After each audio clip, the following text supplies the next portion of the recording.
नमस्कार, मैं हूं आशीष चित्रांशी और आप देख रहे हैं the news launcher. Dharmendra Pradhan के इस्तीफे के बाद जंतर मंतर तो खाली हो गया, लेकिन देश के अलग अलग हिस्सों से जो तस्वीरें आ रही हैं वो आपको देखना बहुत जरूरी है। और बड़ी प्रसन्नता है ये विजुअल्स आप तक ला करके, हमें भी खुशी हो रही है।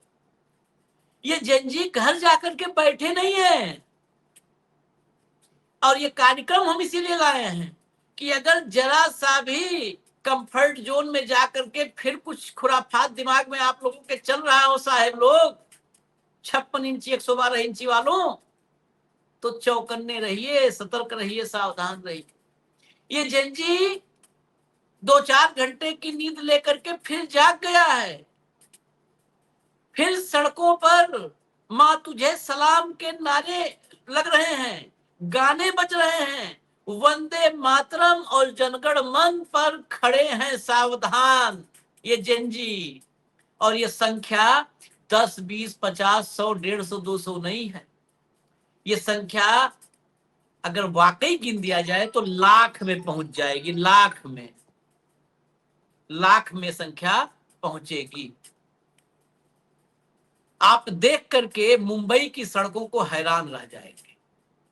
ये सिर्फ धर्मेंद्र प्रधान के इस्तीफे का जश्न नहीं है, ये आगे की तैयारी है। धर्मेंद्र प्रधान के बाद मोदी की बारी है, ये उसी की तैयारी है। लाइए, भाव भी महाराष्ट्र में ही है, महाराष्ट्र का मिजाज भी समझना जरूरी है।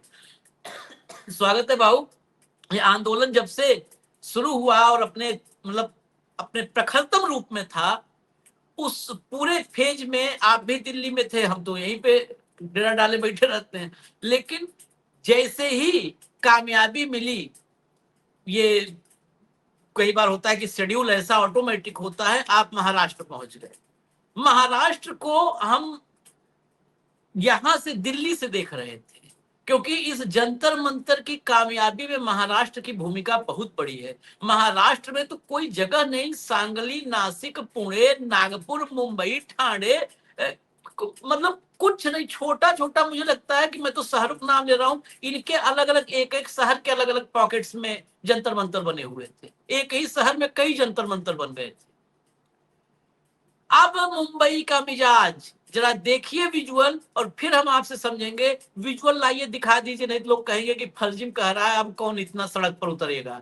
ये देखिए, ये विजुअल अभी के हैं, आज के हैं, अभी थोड़ी देर पहले के हैं, जब हम आप तक लेके आ रहे हैं। आज दिन रविवार, ये विजुअल देखिए। ऊपर से आप देख रहे थे सड़क पर, अब बताइए हम गलत कह रहे हैं कि 100, 200, 500, 1000, 2000, 20,000, 25,000 है? ये संख्या टोटल लाख में है। और विजुअल लाइए, ये तो पूरा ऊपर से आ गया, आपको दिख गया एक व्यू। ये जो सड़कें जा रही हैं, उन सड़कों पर जो वहां तक पहुंच रही है, मैदान तक, उन सड़कों का हाल है। जो जहां है वही तिरंगा लिए, वही बैनर पोस्टर लिए हुए जो है वो खड़ा है। देखिए कंडीशन देखिए।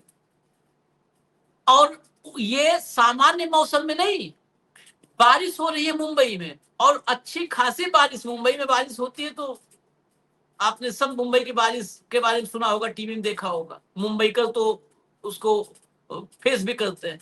ये मुंबई में बारिश में ये है माहौल। अगला लाओ, लाओ भैया, लाते जाइए, बता देने पड़े। उनका नाम है उद्धव जी ठाकरे।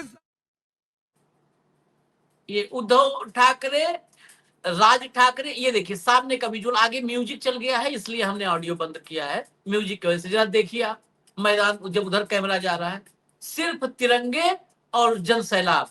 खूप चांगलं आहे। अमितजी ठाकरे आलेले आहेत। अमितजी ठाकरे साहेबांचं स्वागत करा।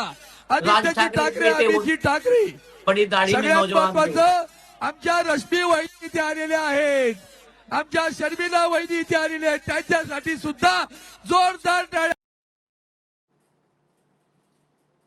उद्धव, राज, आदित्य और अमित, दोनों भाई अपने अपने बेटों के साथ आजचा दिवस हा काही भाषण करण्याचा दिवस नव्हे, तुम्ही जे आंदोलन अख्ख्या देशभर पेटवलं आणि मराठी पेटवलेल्या सब लोग ज्या सुन लीजिए, आंदोलनाला भाव से यश भी आलं सुन लेंगे, चलाइए आप त्याचा मराठी में। उत्साह साजरा करण्यासाठी म्हणून तुम्ही सर्वजण इकडे हजर झालेले आहात.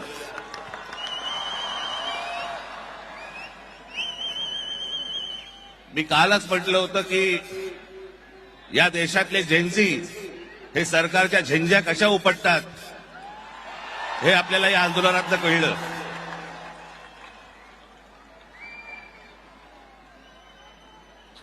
परंतु आज मी एक अत्यंत इथे आपल्याला महत्वाची गोष्ट नमूद करणं गरजेचं आहे, आवश्यक आहे.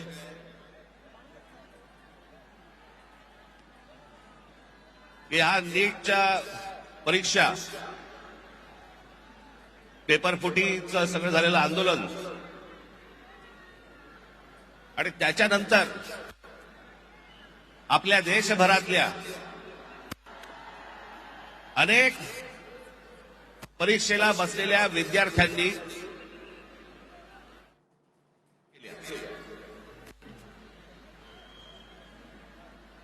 मी आता त्यांची फक्त कुठे रे कागद नावं वाचून दाखवणार आहे. प्रदीप मेघवाल राजस्थान, ऋतिक मिश्रा उत्तर प्रदेश, सिद्धार्थ हेगडे गोवा, भाग्यश्री कर्नाटक, अंशिका पांडे दिल्ली, उमेश माळी राजस्थान, रेणू मीना राजस्थान, रिया कुमार थापा उत्तराखंड, शिवानी यादव उत्तर प्रदेश,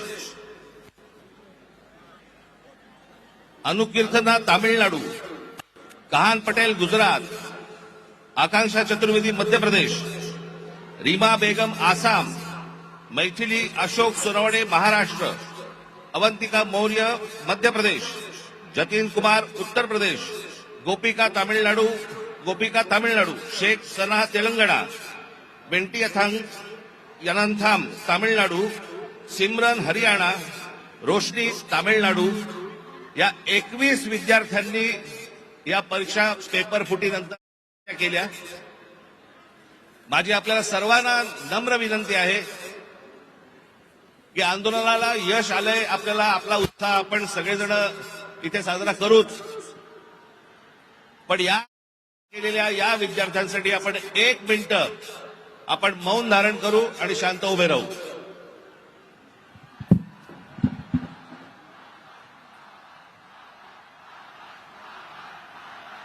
राज ठाकरे ने ये कहा कि ये सब जो विजय जुलूस है, जो विजय उत्सव है, ये सब आपकी जीत है. मैंने पहले भी कहा था कि जेन जी ये सरकार के झींगा उपटेगी, मतलब झींगा मतलब बाल नोच लेगी, ऐसे मैंने कहा था और वही हुआ. उन्होंने कहा कि सबसे पहले हमें ये भूलना नहीं चाहिए. मैं कुछ नाम आपको सामने सुनाना चाहता हूँ. उन्होंने 21 बच्चों के नाम लिए जो अलग अलग प्रदेशों के थे. बोले इन्होंने नीट का पेपर लीक होने के बाद जो जाने दी है उन बच्चों के नाम है. हमारा कर्तव्य है कि हम विजय उत्सव में जाने के पहले इन सबको श्रद्धांजलि दे, इसलिए मौन हम 1 मिनट का खड़ा करके श्रद्धांजलि दे. और वो मौन चल रहा है. इसी का फायदा उठाते हुए मैंने आपको अभी तक जो उन्होंने मराठी में कहा था उसका हिंदी लाने का प्रयास किया. ये मौन है, श्रद्धांजलि दी जा रही है उन 21 बच्चों को जिनकी जानें चली गई है, जिनके लिए प्रधान पे हत्या का मुकदमा चलना चाहिए वैसा देखा जाए तो. लेकिन एक देश है, उसका इस्तीफा लगता है लोगों को कि उसकी राजनीतिक हत्या हो गई. ये बात छोड़ दीजिए, जिन्होंने इस्तीफा लिया वो इतने निर्लज्ज और बेशरम है कि एक आध 2 महीने के चक्कर में उन्हें फिर वहां पे इसलिए भेजा जाएगा कि मुख्यमंत्री बना रहे उड़ीसा का, क्योंकि उड़ीसा में अभी लोकल बॉडीज के इलेक्शन है, स्थानीय निकाय के वहां चुनाव है. उस चुनाव को मद्देनजर रखते हुए उनको वापस भेज दिया जाए तो कोई आश्चर्य नहीं. वो उसका प्रमोशन होगा या डिमोशन होगा ये तो समय बताएगा. लेकिन राज ठाकरे के और उद्धव ठाकरे के आह्वान पे मैं फिर कह रहा हूं, ये झंझी है. ये जो भी इसको नेतृत्व देगा, राहुल गांधी खड़े हो जाते हैं तो लाखों की तादाद में आ जाते हैं, उद्धव और राज खड़े हो जाते हैं तो लाखों की तादाद में आ जाते हैं, क्योंकि उनको लगता है कि उनकी बात करने वाला कोई है, क्योंकि सरकार तो उनकी बात मानती ही नहीं. सरकार, ये निर्लज्ज सरकार जो मुख्यमंत्री देवेंद्र फडणवीस महाराष्ट्र का, जो कहते हैं कि ये लोग अराजक तत्व है, उनका एक विधायक कहता है कि ये आतंकी है, इन पे एक्शन होनी चाहिए. एक कहता है कि अच्छा हमारा पुलिस ने इनका पिछवाड़ा लाल किया। ऐसे निर्लज्ज लोग यदि सत्ता में बैठे हो तो वो जनजी उसी के तरफ देखेगा जो भी उनके वेदनाओं को शब्द देगा। आज पूरा देश क्रोध में है। सवाल ये नहीं है कि हमने नीट फिर से करवाई, सवाल ये नहीं कि धर्मेंद्र प्रधान का हमने इस्तीफा ले लिया। धर्मेंद्र प्रधान की जगह जो जोशी आया है कोई उसका कोई बड़ा ट्रैक रिकॉर्ड नहीं है कि उसने बहुत कोई झंडे गाड़े होंगे। वो भी इस सिस्टम का हिस्सा है, वो भी इस सिस्टम का हिस्सा है। ये देवेंद्र फडणवीस इन्होंने अपॉइंट की हुई कमेटी नहीं, पिछली बार सबसे बड़ा घोटाला किया था पेपर लीक का महाराष्ट्र में, इन्हीं की अपॉइंट की हुई कंपनी ने किया था। उद्धव ठाकरे ने उनको जेल में डाला, वो जेल से छूट के आए तो बीजेपी ने उनको अपने पार्टी में लिया। ये बीजेपी का कैरेक्टर है। ये माफिया है लीक पेपर के, चाहे महाराष्ट्र में हो, उत्तराखंड में हो, यूपी में हो या दिल्ली में, क्योंकि इसी के पैसे से इनकी बड़ी बड़ी बिल्डिंगें बनती है। जो संघ का जो 7 स्टार कार्यालय बना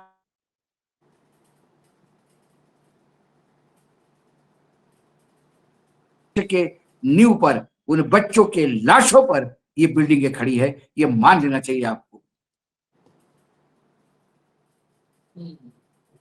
और ये भीड़, ये जनसैलाब, योग क्यों नहीं यहाँ पर, क्या नाम है, कदम, योगेश कदम, वो आज क्यों नहीं यहाँ पे आ गया? वो जो बता रहा था यहाँ पे तो मुंबई में तो लाखों आज आतंकी इकट्ठा हो गए थे फिर तो। हाँ, फिर मैं आज भी कहता हूं वो देशद्रोही है। इन आतंकियों के बारे में सबूत होने के बाद भी सरकार से छुपा रहे हैं। वो विधायकों पे देशद्रोह का मुकदमा चलना चाहिए, देशद्रोह का मुकदमा चलना चाहिए। क्यों? क्योंकि आपने कहा इनको आतंकी, तो बगैर सबूत दिए, जबान में हड्डी नहीं तो किसी को गाली देने का अधिकार भी तुम्हें नहीं। होंगे विधायक आप, वो बैठते होंगे विधानसभा में, विधानसभा में आप जो कुछ भी बोलो उसको यमीन है। बाहर कैसे बोला आपने आतंकी बच्चों को, देश के भविष्य को? आप होंगे आतंकी, आपके बच्चे होंगे आतंकी। मैं बहुत व्यक्तिगत रूप से बोल रहा हूं। जो अपने बच्चों में आतंकी देखता है वो दूसरे के भी बच्चों में आतंकी देखता होगा। कैसा बोला खोत ने ये आतंकी है? कैसा बोलता है कि एमएलए अच्छा कहा, लाल पिछवाड़ा इनका लाल हो गया? ये तो महात्मा गांधी को एहसान मानो, जाके माथा टेको महात्मा गांधी के फोटो के सामने। ये महात्मा गांधी की औलादे हैं जो आज चुपचाप बैठी है। नहीं तो पिछवाड़ा लाल करने वाले का आपका क्या क्या लाल हो जाता, आप सोच भी नहीं सकते। ये छत्रपति शिवाजी महाराज की भूमि है, ये संभाजी महाराज की भूमि है, और ये उनके वंशज है जो रास्ते पे है। गद्दारों के वंशज उनको गाली दे रहे हैं। गांधी के रास्ते पर नहीं चलते तो पिछवाड़ा लाल करने करो, लाल मुंह वाले बानर बन के घूमते तुम लोग। और अगली बार हनुमान जी को नहीं नचाना पड़ता, पूरा विधायक मंडल नाचता गदा लेके। नाचते सर। तो फिर ये देख करके, इसलिए ये देखिए दर्शक इस बात को समझे, इतनी बड़ी कामयाबी के बाद ये बच्चे, ये लाख से कम भीड़ नहीं थी, ये घर में आराम कर सकते थे। ये आज भी सड़क पर हैं। आगे सुनिए जरा, अभी सुनिए, फिर हम चर्चा करेंगे। जरा बाइटें लाओ भैया। How was the response? And we are seeing the response is tremendous. From last Sunday to this Sunday, you've seen the unity of Mumbai, the one voice Mumbai spoken in, with the Tiranga in their hands, and a dictator has been shaken, a dictatorship has been shaken. This is the power of the youth, this is the power of New India. We also saw thank you next posters in Gen Z language. Yes, a lot of people are upset with Nitin Gadkari for the way he has imposed ethanol on the people of India. A lot of people are upset with Nirmala Sitharaman with the kind of statements she makes and the kind of economic despair this country has been brought to. But I believe from Mantri Pradhan to Pradhan Mantri is a very short time now, and this generation will ask questions which the Prime Minister is not used to answer. From Mantri Pradhan to Pradhanmantri. हाँ, मंत्री प्रधान तो प्रधानमंत्री, बहुत बढ़िया। इधर करूं वही रुकेगी अब गाड़ी, अब चल पड़ी है गाड़ी, आखिरी स्टेशन वही है भाऊ। अभी तो ये बोरीवली वगैरह आया है, अंतिम स्टेशन जहां पर जो भी शायद छत्रपति शिवाजी टर्मिनल है, हाँ, आखिरी स्टेशन, जिसको विक्टोरिया टर्मिनस बोलते तो जो छत्रपति शिवाजी महाराज के नाम से आया। ये हाँ। अभी शुरुआत है। देखिए आशीष जी, यदि ये सोचते हैं कि इस देश के जेनजी को हमने किसान आंदोलन जैसा तोड़ दिया, किसान 3 कानून वापस कर दिया और फिर किसान को रोन दिया, ये जेनजी अब हर जगह खड़ा होगा। मैंने उड़ीसा में एक से बात की, मैंने कहा कि बड़े उत्साह में हैं अभी तुम लोग कि धर्मेंद्र प्रधान वापस आ रहे, तो उसने कहा कि बीजेपी में खुसखुसाहट चल रही है। मैंने बोला क्या कि धर्मेंद्र प्रधान के मुख्यमंत्री बना दिया जाए तो पता पड़ा कि जैन जी भुवनेश्वर में आगे बढ़ जाएगा, तो फिर क्या करेंगे? मैंने फिर अभी बोले लंबा कूलिंग पीरियड चलेगा ऐसा मुझे लगता है तो सही, डर तो है। कहा गया अधिकारी, शुभेंदु अधिकारी जो आग बरसता था, उसके गुंडे मारते थे ममता के लोगों को आके आके, सबके बीच में आके अंडा मार के जाते थे, कहा गया? जो कलकत्ता में भीड़ के सामने किधर गई मुख्यमंत्री की आवाज? जूता छोड़ भागे हैं कल परसों। आप ये मत समझ जाइए कि जनता किसके साथ है। आप चुनाव हाईजैक कर लेंगे, ज्ञानेश कुमार के भरोसे चुनाव जीत के सत्ता में बैठ सकते हैं, लेकिन उस कुर्सी के नीचे जेनजी है। जिस दिन जेनजी की तपिश बढ़ेगी, कुर्सी लाल हो जाएगी, बैठ नहीं पाओगे।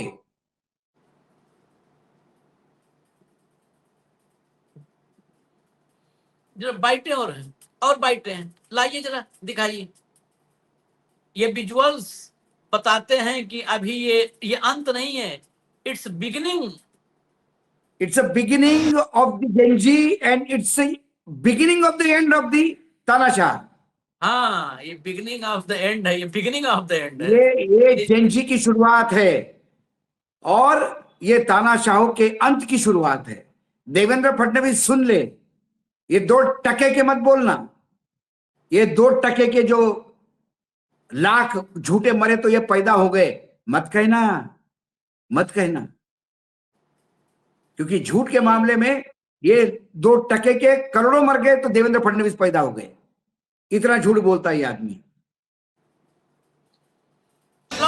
देर से ही सही, लेकिन सरकार ने उसके ऊपर गौर किया और ये कोई मंत्री के इस्तीफा से मैं समझता हूं कि इस बात को उसी पर निर्भर करना ये भी इतना महत्व का नहीं है जितना उनकी मांगे जो है कि भाई हमारी शिक्षा पद्धति जिसमें इतनी सारी खामियां हैं उसको उसमें सुधार ले आए, उस पर अकाउंटेबिलिटी आए, जो जिनकी जिम्मेदारी है वो जिम्मेदारी से अपना काम करें। और इसका पूरा असर जो रहेगा वो ये रहेगा कि उसमें पॉजिटिवली आपको सब इम्पैक्ट दिखने लगेंगे। और देश में पिछले कई सालों में जिस तरह से शिक्षा के बारे में जो एक ऐसा समझ हुआ था कि कोई देख नहीं रहा है, कोई पूछ नहीं रहा है, उसके बारे में कोई, और शिक्षा में कमजोरी होने के, शिक्षा पद्धति में कमजोरी होने के वजह से फिर आगे नौकरियां नहीं मिलती, अनएम्प्लॉयमेंट रह जाती है। तो ये सब बातें देश के आगे जाने के लिए बहुत आगे हैं। अगली बाइट लाइए।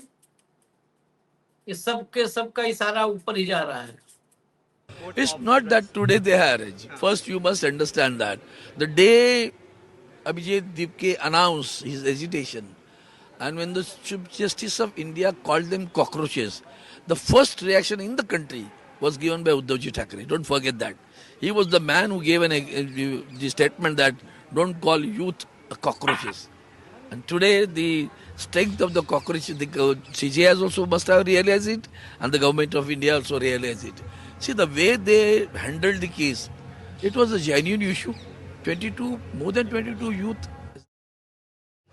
The entire government, the most corrupt government India had ever, I can tell you, is name a department and you will find the corruption is there.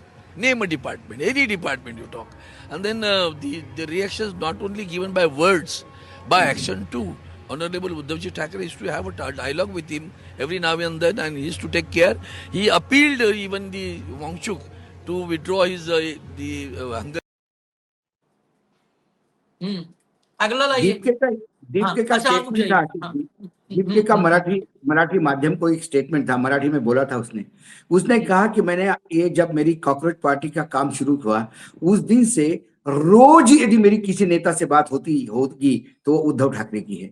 अब उद्धव ठाकरे के और मेरे संबंध तो मुझे ऐसे लगता है कि बाप बेटे के संबंध जैसे हो गए, क्योंकि उद्धव कई बार मुझे डांटते थे कि तुमने तुम्हारे माता पिता से बात की नहीं। बिल्कुल, दिन में एक बार माता पिता से जरूर बात करना।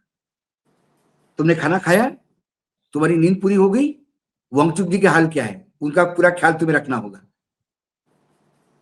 और कोई भी जरूरत हो तो मैं एक फोन दूर हूं तुमसे, किसी भी चीज की, तो मुझे याद करना। बोला बाद में तो मुझे इसकी आदत लग गई कि एक कोई मेरा पिता समान आदमी रोज मुझे पूछ रहा है, फोन नहीं आता तो मुझे अनकंफर्टेबल हो जाता है, आज क्या हो गया, और रोज फोन करके पूछते थे। बोले एजुकेशन की तो बात होती ही थी, लेकिन सबसे पहले मम्मी पापा तुम्हारे माता पिता से बात की कि नहीं, रोज करो, वो बड़े चिंतित होते हैं। बोले मेरे माता पिता की भी चिंता उनको, बाकी बाकी नेता सबने सपोर्ट समर्थन किया, लेकिन हाँ। उद्धव जी तो पहले दिन से रोज बात कर रहे थे मुझसे, और उद्धव ने पहले दिन से लगातार प्रेस कॉन्फ्रेंस लेके समर्थन जारी किया। Shiv Sena was the first party to openly come in support हाँ, विद हाँ। Political party to come with दीप के। लाइए और भी बाइटें हैं, लाइए। Hello everybody, so I am at Shivaji Park and you can see there is a sea of humanity here. There is, on a Sunday morning, there are people here in thousands. And when I ask them, they are not happy with Dharmendra Pradhan's resignation only. They want complete accountability. They want a complete overhaul. People have posters of Gadkari, Nirmala Sitharaman, Amit Shah, Modi. Most importantly, people are angry that there's no accountability for the students who were brutalized at the Jantar Mantar protest in Delhi. I think this is just the beginning of something really big happening in the country. ये देखिए, just beginning. हमने कहा था ना, आखिर वही बात आ गया कि जो वहां पर वो यूथ के बीच में मौजूद होकर के बता रही हैं कि यहाँ पर थाउजेंड्स, मतलब संख्या, हजारों की संख्या है, और ये बच्चे बहुत जश्न और बहुत खुशी में नहीं है कि हम जीत गए, चलो छुट्टी मनाए चलते ना। ये कह रहे हैं कि ये जस्ट बिगिनिंग, ये शुरुआत है, इसके बाद अभी सब है लाइन में, कोई नहीं बचने वाला। अंतिम स्टेशन वही है, नरेंद्र मोदी वाला स्टेशन, वही गाड़ी फाइनली रुकेगी। मंत्री प्रधान तो प्रधानमंत्री। हाँ, आदित्य ने बच्ची लाइन दी, मंत्री प्रधान तो प्रधानमंत्री। हाँ, मिनिस्टर प्रधान टू प्राइम मिनिस्टर। हाँ, दिस इज द अकाउंटेबिलिटी। अब सरकार ये जो पालतू कुत्ते से भो करवा रही थी, किसी चैनल के किसी भी एंकर की कोई बात इस देश में मानी नहीं जाती, गालियां देते उसको। अर्णव को इसमें सब आतंकी दिख रहे थे। अर्णव के पास खबर है, अर्णव के पास अपना एक रॉ और आई भी है अलग से। गवर्नमेंट ऑफ इंडिया ने अर्णव को ना रॉ में यूज कर लेना चाहिए। उन्होंने कहा कि मेरे सूत्रों ने मुझे बताया कि बहुत भयंकर हिंसा करवाने वाला था विदेश की कोई ताकतें, इसलिए मोदी जी ने इस्तीफा दे दिया। बताओ, मोदी जी को अपना आदमी शहीद करना पड़ता, लेकिन विदेशी ताकतों से मोदी नहीं लड़ पाते। इतने कमजोर मोदी क्यों प्रधानमंत्री बने हैं? इस्तीफा दे दीजिए भैया, आप ही दे दीजिए कि भैया भाई इतना विदेश ताकतें इतनी हावी हो गई कि अब मैं कितने लोगों का शहीद करूं, फिर एक विदेशी ताकतें हावी हो जाएगी, फिर किसी का मंत्री इस्तीफा ले लोगे, ऐसा करते करते तो घर खाली हो जाएगा। ये पता है, do something Arnab, please do something. भाऊ, मैं इसमें 2-3 नाम जोड़ दूं और तथ्यों के साथ। हाँ। ये जब बिना बुद्धि के, बेसिकली क्या होता है कि जब खैराती लालों के पास कभी बुद्धि नहीं होती है, क्योंकि वो कभी इसको एक्सरसाइज नहीं करते ना दिमाग का। खैराती पलना है, ये खैराती इतने मुसीबत बनेंगे। ये सब यही आखिरी में आप देख लीजिएगा, यही इनके लिए बर्डन साबित होंगे, यही मुसीबत, यही आखिरी कील बनेंगे। क्या कहा उसने? कहा अर्णव ने कि विदेशी साजिश थी, रोकने के लिए प्रधानमंत्री ने वो कर दिया। दूसरी तरफ एक वो हो गया कि कितना इनकम्पिटेंट है प्रधानमंत्री, यही बताया ना अर्णव ने कि एकदम नाकारा है, एकदम कॉम्पिटेंट नहीं है कि वो कुछ रोक पावे विदेशी ताकतों को, तो इस्तीफा ले लिया। दूसरा, सुधीर चौधरी, उसने 4 मिनट का अपनी आलीशान सुपर लग्जरियस गाड़ी में बैठ के 4-4.5 मिनट का वीडियो बनाया। उसने क्या बताया? मोदी जी चाहते तो लाठी मार के भगा सकते थे, लेकिन यही तो मोदी जी हैं जो लोकतांत्रिक व्यवस्था में विश्वास रखते हैं, इस्तीफा ले लिया। तो मोदी जी जब इस्तीफा लेना था तो उस दिन कील लगा करके, करंट लगा करके, पायलट गन चला करके क्या किया था? वो भंडारा चल रहा था, लंगर चल रहा था, तू भी जा खा लेता 4 लाठी। उसने भी जो बोला वो मोदी के मंद बुद्धि होने का सबूत दिया।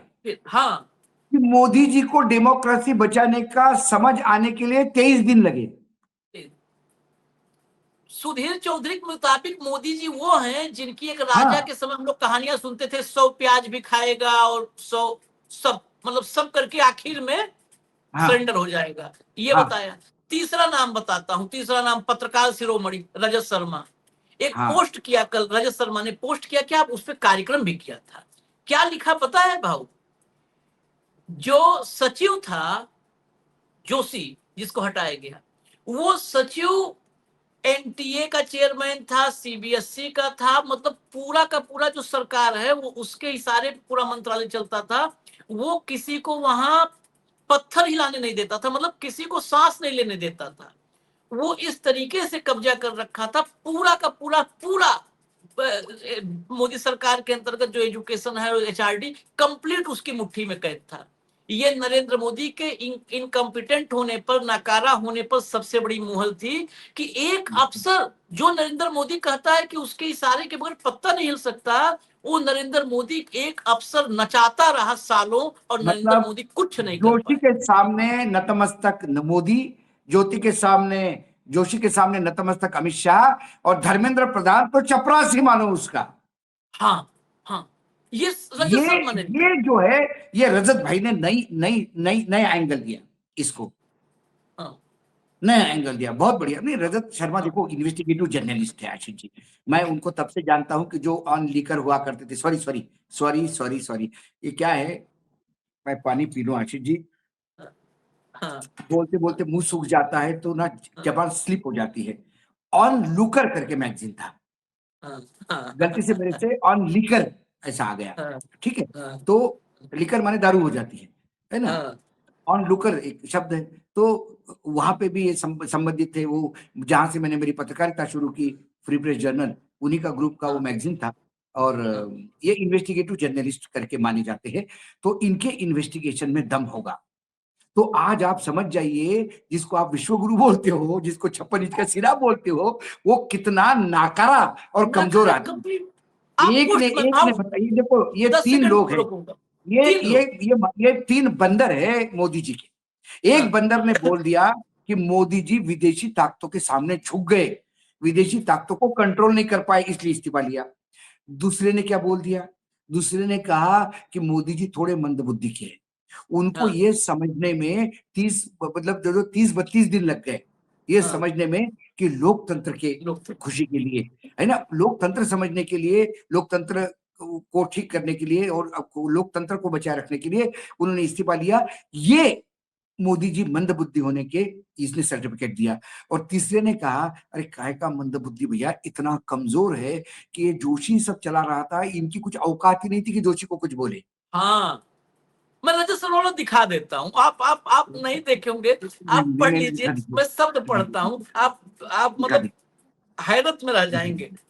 देखिए, एनटीए के रिफॉर्म बहुत पहले हो जाने चाहिए थे, पर जानकार कहते हैं कि कल रात तक के एजुकेशन सेक्रेटरी विनीत जोशी किसी को हाथ भी नहीं रखने देते थे। वो शिक्षा मंत्रालय के चंपत राय थे। अब सुनिए, मतलब मोदी का अफसर चोर था और मोदी इतने दिन से कह रहा था कि मैं चोरी नहीं होने चंपत दूंगा, राय, घर में चोर। इसमें चंपत राय को भी चोर होने का कंफर्मेशन दिया। हाँ, वो शिक्षा मंत्रालय के चंपत राय थे, सब कुछ अपने कंट्रोल में रखते थे। विनीत जोशी एनटीए के पहले डीजी थे, डायरेक्टर जनरल। वो एक समय वो सीबीएसई के चेयरमैन थे और कल रात तक यूजीसी के एक्टिंग चेयरपर्सन भी थे। सारे विवाद इन्हीं तीनों जगह पर हुए, सब कुछ विनीत जोशी अपने कंट्रोल में रखते थे। बताओ भैया, नरेंद्र मोदी की वजह विनीत जोशी प्रधानमंत्री बनाओ। वाह अच्छा, रजत शर्मा, वाह। ये विनीत जोशी बाहर नहीं है, दूसरे मंत्रालय में गया है। मोदी जी ने कहा कि यहाँ बच्चों की जान वान ले ली आपने, 20-22 बच्चों की, अब हम दूसरा मंत्रालय देते हैं, अब वहां जाके आप गंदगी फैलाओ। बताइए, चंपत राय मोदी के साथ घूम रहा है सबसे पावरफुल होकर के। मतलब रजत शर्मा इस्तीफा करवा देंगे नरेंद्र मोदी। चंपत राय को भी चोर बोल दिया। हाँ, रजत भाई, हाँ, हाँ, मतलब नहीं, रजत भाई का पत्रकारिता अभी जिंदा हो गई है। लग रहा है मुझे। वास्तविकता का दर्शन किया, एक दर्शन कर दिया कि कितने कमजोर है हमारे प्रधानमंत्री, कि पूरा अराजकता से चला रहा था और ये कुछ बोल नहीं पा रहे थे। और धर्मेंद्र प्रधान को तो बिल्कुल उन्होंने वो कर दिया बेचारों ने, क्या कहते हैं उसको, चपरासी बना दिया। हाँ, बदतर, चपरासी से बदतर। चलिए इजाजत दीजिए हमें, अभी इसका मतलब अब शुरुआत हुई है, अब हमें भी लग रहा है शुरुआत हुई है, और शुरुआत से जब सफर आगे बढ़ेगा तो उसके साथ साथ हम भी आपके साथ आगे बढ़ेंगे। इजाजत दीजिए, धन्यवाद भाऊ, बहुत बहुत धन्यवाद, नमस्कार।